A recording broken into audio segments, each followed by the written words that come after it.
This episode is brought to you by Folgers Coffee Instant, adequately heated. My esteemed viewer, do you recall in the days of the traveling circus when the lion tamer would come out with, say, the tiger draped around his shoulders and carrying him around the lion cage, the tiger, well, you see the connection with the possum on my, kind of on my shoulder. All right, enough of my shenanigans. Buenos dias, bonjour. O genki desu ka, ni hao ma. God morgen, guten Tag. Ore dobo. So this is a cosmic secret part 2 because there's, I cut it off a little bit early yesterday, but I wanted to get this last bit of this message across. I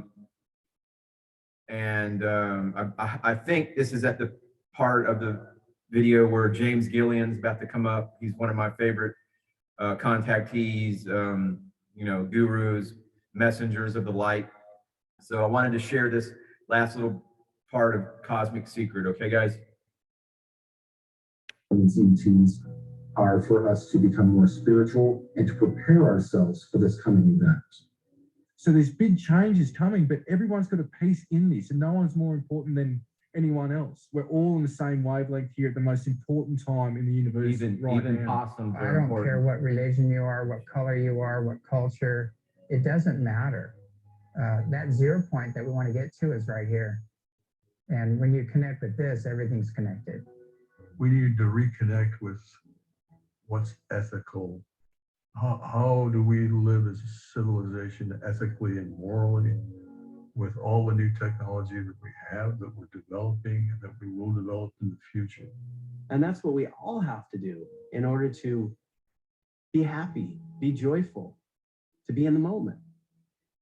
You see, prayer can change some things, but some prophecies cannot be changed.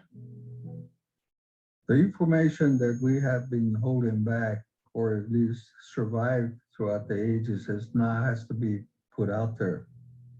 I'm offering teachings that's 20,000 years old, and all I don't need money, just people to listen.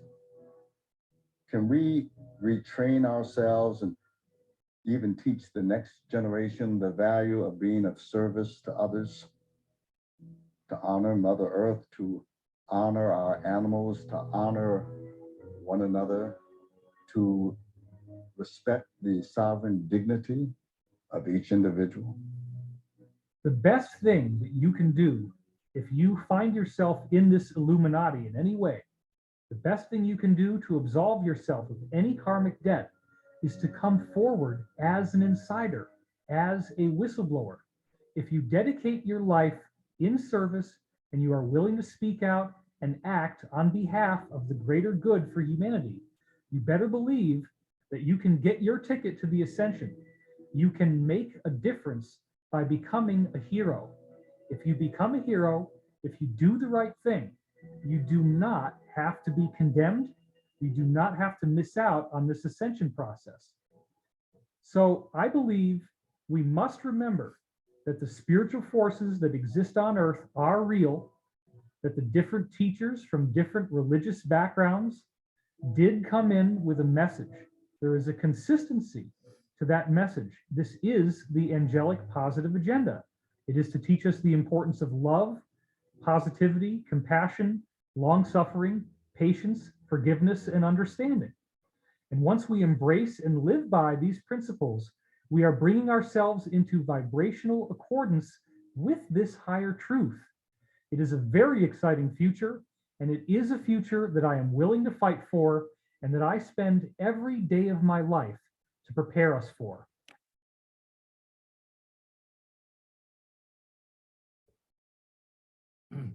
Well, there you have it.